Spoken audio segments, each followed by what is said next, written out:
नमस्कार आदाब। मैं जुनैद सोनू हाजिर हूं जुर्म की एक सच्ची घटना के बारे में बात करने के लिए।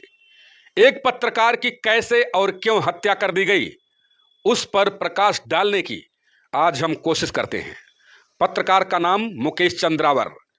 यूट्यूब चैनल बस्तर जंक्शन नाम से वो अपना चैनल चलाते थे और बस्तर जैसे दुर्गम नक्सल प्रभावित क्षेत्र में पत्रकारिता किया करते थे। 3 जनवरी को उनकी लाश स्थानीय ठेकेदार के सेप्टिक टैंक में पाई गई, जिसने पत्रकारों के बीच सनसनी फैला दी थी। नए साल की शुरुआत एक ऐसे खबर से भरी रही जो पत्रकारिता जगत से जुड़ी थी। बस्तर के स्थानीय ठेकेदार के यहां सेप्टिक टैंक में एक पत्रकार की तैरती लाश मिली। यह लाश एक ऐसे युवा पत्रकार की थी जो बस्तर के दुर्गम इलाकों में स्वतंत्र पत्रकारिता किया करता था। ऐसे इलाके में जहां काम करने के अपने डर और खतरे होते हैं, मगर हैरानी यह कि मौत की वजह खूंखार नक्सली नहीं बल्कि सिस्टम का ही वो भ्रष्ट अंग था जिससे हर कोई जूझता रहता है। बात 32 साल के मुकेश चंद्रावर की, जिनका बस्तर जंक्शन नाम से एक यूट्यूब चैनल था। करीब 1,67,000 के आसपास सब्सक्राइबर और 1 करोड़ से अधिक उनके चैनल को देखा गया था।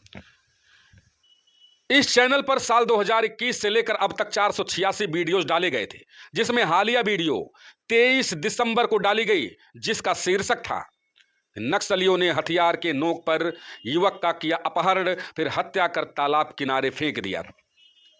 यह था उनका शीर्षक। जाहिर है कि और पत्रकार अपने काम को लेकर खासे एक्टिव थे।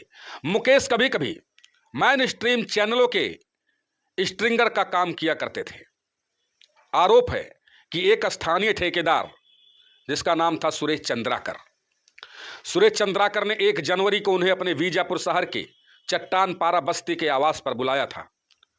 उसके बाद से मुकेश लापता थे। अगले 3 दिन तक स्थानीय पत्रकार और उनके भाई युकेश चंद्राकर जो खुद भी पत्रकार हैं, गुमशुदगी को लेकर यहां लिखते रहे। पुलिस में तहरीर दी गई तो जांच शुरू हुई। सनसनी तब फैली जब लाश ठेकेदार सुरेश चंद्राकर के सेप्टिक टैंक में तैरती मिली, जिसके ऊपर फ्रेश सीमेंट की चुनवाई की गई थी।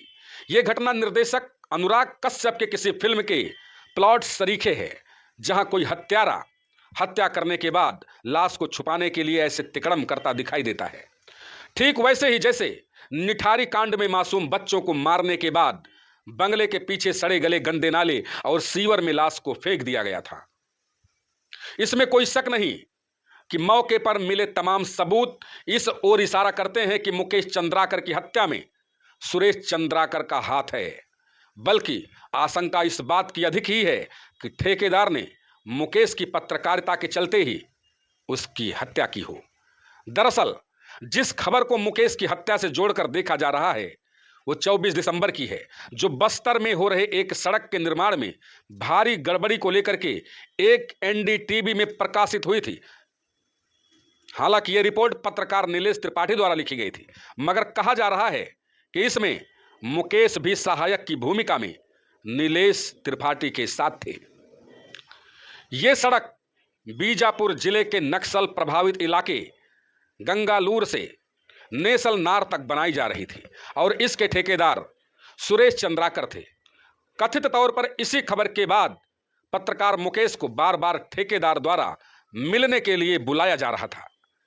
इसमें कोई शक नहीं कि पत्रकार को अपने पेशे के चलते जान गंवानी पड़ी होगी, क्योंकि जिस तरह की निर्भीक पत्रकारिता मुकेश किया करते थे वो भ्रष्ट लोगों के आंखों में चुभने जैसा ही था। और भविष्य में इस बात पर भी कोई हैरानी नहीं होगी यदि जांच के दौरान यह कह दिया जाए कि मुकेश की हत्या परिसर में काम कर रहे किसी ए, बी या फिर सी मजदूर ने अपनी रंजिश से की, क्योंकि ठेकेदार इलाके का बाहुबली और प्रशासन तक पैठ रखता है। जाहिर है कि मुकेश साहसी पत्रकार थे।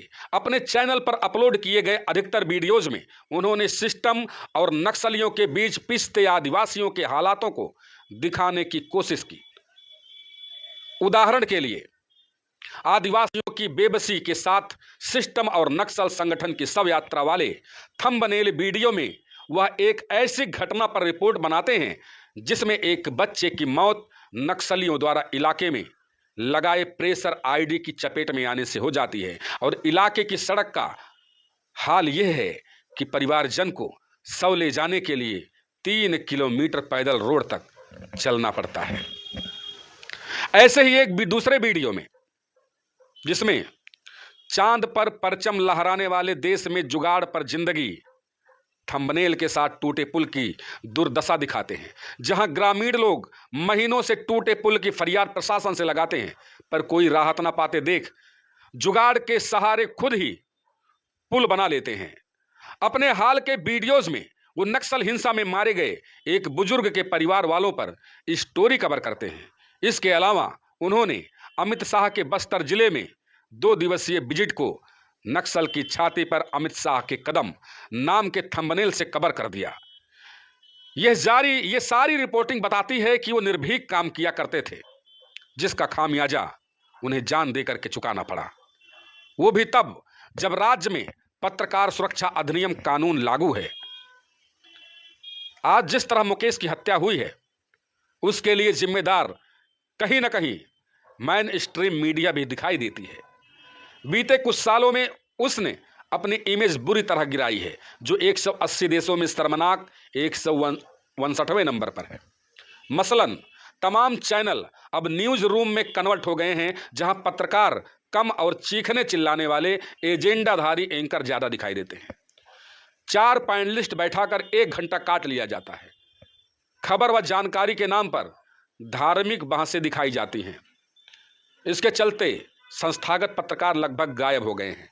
ये इन जगहों को छोड़कर यूट्यूब उद्यमी पत्रकार बन गए हैं। अब चेहरे पर पत्रकारिता हो रही है और इसी राह पर इस संस्थानों से छटके पत्रकार भी स्वतंत्र रूप से चल पड़े हैं।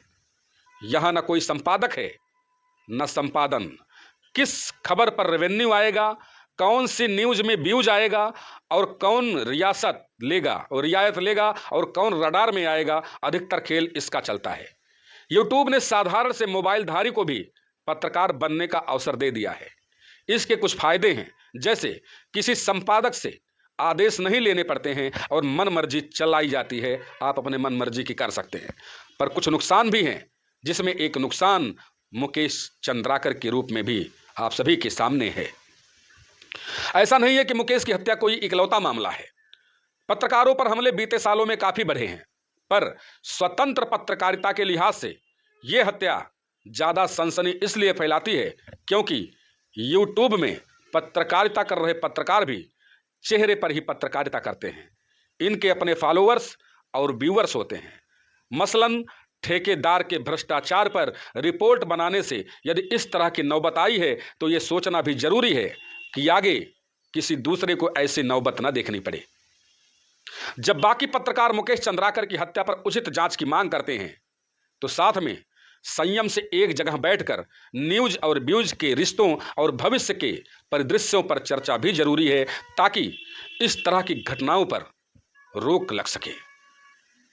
तमाम पत्रकारों की हत्या कर दी जाती है, तमाम पत्रकारों की आवाज को दबा दिया जाता है, और इसलिए दबा दिया जाता है कि उनकी साख होती है, चाहे वो सरकार में हो, चाहे वो पैसे के बल पर हो, किसी ना किसी तरीके से वो उनकी साख होती है और जो पत्रकार होते हैं उनकी आवाज को दबाने का काम किया जाता है।